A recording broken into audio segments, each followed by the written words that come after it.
My fellow patriots, the Rise of Liberty podcast is back. I am Edwards. He is Stames. What's up, my brother? What's happening there, Edwards?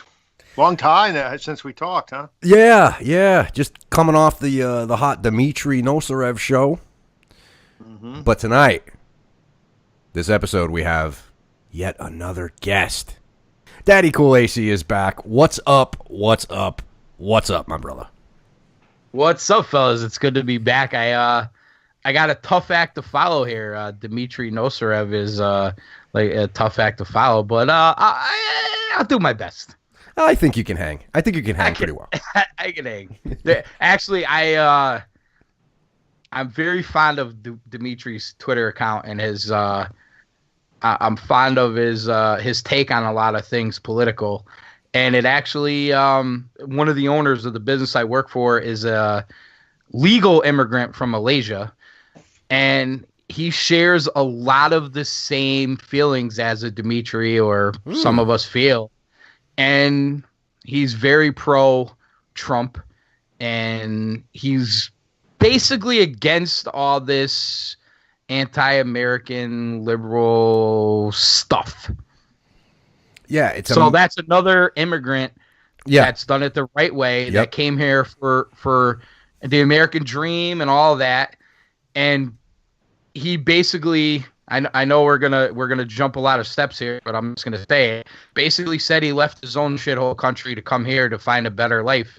He's upset with the politics because he left Malaysia because of the politics, and feels that some of the politics in this country are headed down a dark path unless we change it. And maybe we have the right guy in Washington to do that. Let me start here, and Stames, you jump in here after AC gets going a little bit. But man, you sent me a few texts this week.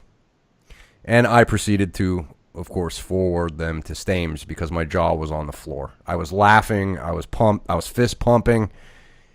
Dude, how did this happen? Okay, for those that don't know, you and I, my friend, have had a podcast history over the past few years. We've been going at this for 2.5 years. 2.5, maybe even... Maybe 3 years, Yeah, maybe 3. We started, a show together. We kind of talked politics a little bit. And it's almost like we've crossed a line into a different territory over the past year. You got to tell me, man. You're mentioning Alex Jones. You're mentioning the truth about Vegas coming out on alternative media online. You're pro-Trump now. Try if there was a moment in time that clicked in your brain, or what was it that made you just go boom? I think to set the stage here a little bit, as we go way back to that first episode where we talked about this, my fear with Trump was he was very unpresidential or not presidential. And although it was something different, I felt like you had to be presidential to be the leader of the free world and be the president and all that. And I bought into all that BS. I would say this is what turned the corner for me. And it's going to sound crazy, and some of you people out there are going to laugh and be like, haha, really? But it's the honest to God's truth, was the kneeling situation in the NFL. And Edwards, you can attest to this. When Trump spoke out about it, I was actually mad at him. Yes, I remember. Stay out of it. You got so much other things to worry about. This is not a big deal. You're making it a bigger deal than it should be. Mm-hmm.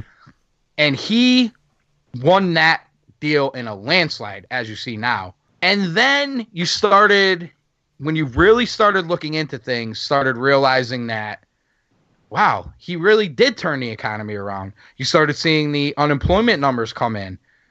Wow.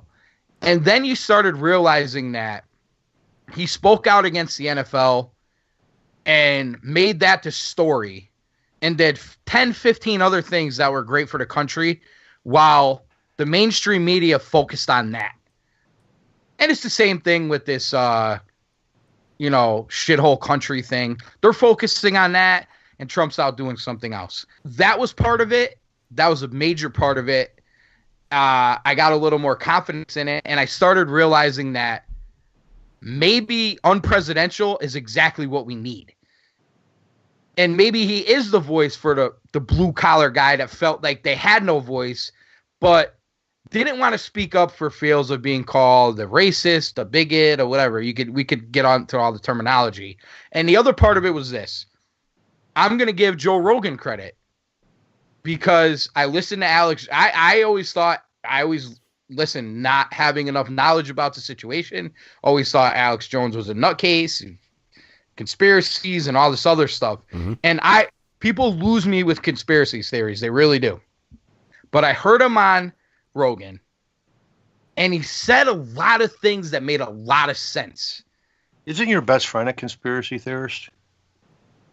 My best friend? Smitty. Yeah. Oh, D. Smitty. He's he's more of a pothead conspiracy. So yeah, he's basically Eddie Bravo with blonde hair. Okay. Yeah, he believes in aliens and all that crazy shit. I mean, I bet if we brought him on now, he'd probably think the Earth is flat and we never went to the moon, and Building 7 and all that other stuff. But true. But we haven't. Honestly, we didn't get into a lot of that because I kind of always tune that out.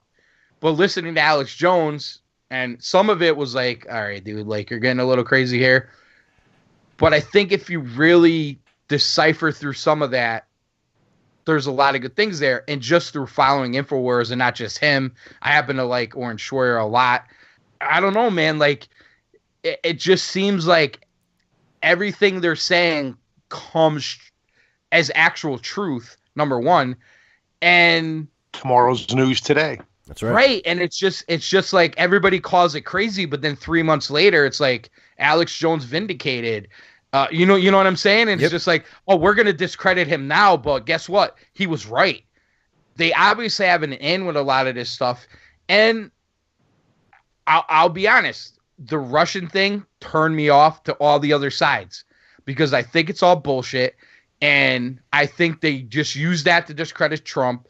And they want to bring up quotes he made on Howard Stern in 2004 and something he said in 2013 and this and that to discredit Trump, where if you actually look into it, go back and look at what Obama said when he first took office about immigration. He said the exact same things that Trump is saying now, and nobody batted an eye because you know what? Obama said it and did nothing about it. So, when you just... Honestly, if you just look at things with an open mind, I don't see how you can't support this guy.